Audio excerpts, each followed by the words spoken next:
আসসালামু আলাইকুম রহমতুল্লাহ। আশা করি আপনারা ভালোই আছেন। আজকে আমি আপনাদের সাথে একটা অ্যাপ্লিকেশন সম্পর্কে পরিচয় করিয়ে দিতে চাই। জার্মানিতে প্রতিদিন চলতে হলে এই অ্যাপ্লিকেশনটা খুবই দরকার এবং ইফেক্টিভ। এটা দিনে একবার হলেও আপনাকে ব্যবহার করতে হবে যদি আপনি ঘরের বাইরে যান আর কি। বলে রাখা ভালো, এই ভিডিওটা শুধুমাত্র যারা নতুন আসবে, যারা জার্মানির বাইরে আছেন তাদের জন্য আর কি। যারা জার্মানিতে আছেন তারা তো এটার সাথে ইউজ টু। তো আমি প্রথমে এই অ্যাপ্লিকেশনটা নিয়ে কথা বলতে চাই। এটার নাম হচ্ছে ডিভি অ্যাপ্লিকেশন। হ্যাঁ, তো ডিভি মানে কি? ডিভি হচ্ছে ডিতে ডয়েচ, আমি যদি ডয়েচে বলি ডে ভে, ডয়েচে বান আর কি। তো এটা হচ্ছে জার্মানির ন্যাশনাল একটা অ্যাপ্লিকেশন, যেটা state own railway company and primary transportation provider. আচ্ছা, এই তো গেল অ্যাপ্লিকেশন সম্পর্কে কথা। এখন আমি অ্যাপ্লিকেশনের ফার্স্ট ইন্টারপেজে আছি। তো এই পেজ থেকে আমি সার্চ করব। আমি মনে করেন কোলন হাববানব থেকে আমি যাব ডুইসবুর্গ হাববানব। তো উপরে কোলন, যেখান থেকে আমি যাব আর যেখানে আমি যেতে চাই। তো আমি সার্চ করলাম। সার্চ করার পরে আমাকে কানেকশন দেখাচ্ছে। বর্তমান এখন যে সময় সেটা 12:09, আমাকে দেখাচ্ছে 4:49। তো এটা তো অনেক সময়ের ব্যাপার, 4 ঘন্টার আগে কোনো কানেকশন নাই। এটা কি কোনো প্রবলেমের কারণে এরকম হয়েছে? তো আমি যদি আরও আর্লি দেই তো দেখা যাবে আমাকে আরও আর্লি দেখাচ্ছে। মাঝে মধ্যে দেখা যায় অনেক লং টাইম পরে দেখায়। তো আর্লি দেখাচ্ছে 1:49 থেকে। তো আর আর্লি আছে কি না দেখি। আর আর্লি নাই, অলরেডি চলে গেছে। তো নাওতে ক্লিক করলে দেখাচ্ছে 49, মানে 12:49 আছে। সো এগুলো আপনারা কেয়ারফুলি দেখবেন, যারা ইউজ করে তারা জানে আর কি। তো এখন মনে করেন আমি যেহেতু টাইম 12:10, আমি 12:49টা দিয়ে আমি যাব। সো আমি এটার ভিতরে প্রবেশ করলাম, কোলন হাববানব থেকে ডুইসবুর্গ হাববানব। তো আমাকে কয়টা স্টপেজ পার করতে হবে?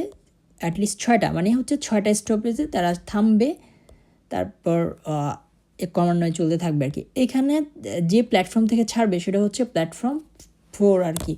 কিন্তু মাঝে মধ্যে হয় কি, এটা জার্মানিতে একটা কমন সিনারিও বলা যায়, প্ল্যাটফর্মটা চেঞ্জ করে ফেলে।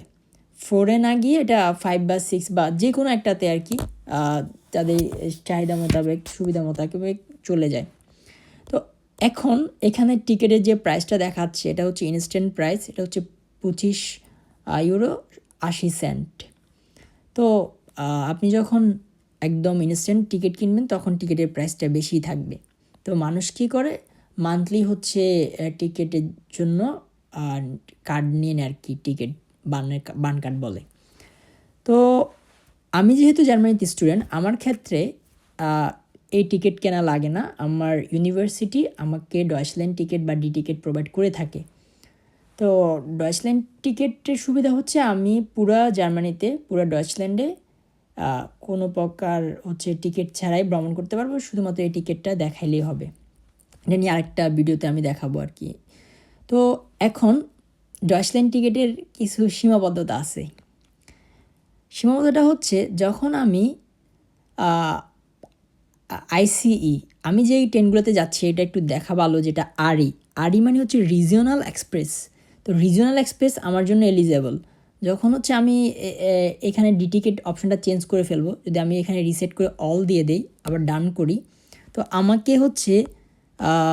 আইসিও দেখাবে। আইসি ইন্টারসিটি এক্সপ্রেস।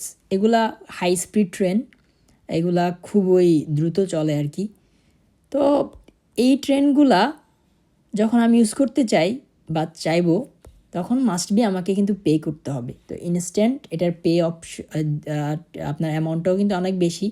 বাট আপনি যদি অনেক আগে, মনে করেন আপনি হামবুর্গ যাবেন মার্চের 30 তারিখ, আপনি মার্চের 1 তারিখ যদি টিকিট কাটা ফেলেন, দেখা যাবে আপনি অনেক কমে পাচ্ছেন আর কি। বা আপনি ইঙ্গলস্ট্যান্ড, আপনার যে জায়গা যাওয়া উচিত ওখানে যাবেন। সো এই বিষয়। আরেকটা বিষয় এখানে খেয়াল করা দরকার, মনে করেন আজকের যে তারিখ, হ্যাঁ, আজকে হচ্ছে এখানে টুডে দেখাচ্ছে, মানে আজকে যেহেতু আমি ইউজ করতেছি। তো আচ্ছা, এখানে আবার তারিখও দেখাচ্ছে, আচ্ছা 28শে মার্চ 2026। আমি যদি 28শে মার্চ না গিয়ে আমি 29শে মার্চ গেলাম, মানে আগামীকালকে তারিখটা আমি এই দেখতেছি যে কানেকশন কীরকম আছে। তো আগামীকালকে আমি কয়টায় যাব আমার টাইম অনুযায়ী আমি হচ্ছে দেখে তারপর সেট আপ করে নিতে পারবো আর কি। তো ওগুলো দেখে নেওয়া যাবে।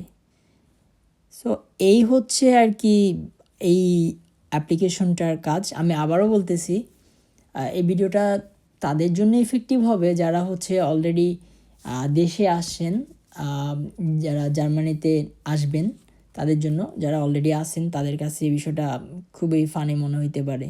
তারপরও যদি কারো উপকার হয় অবশ্যই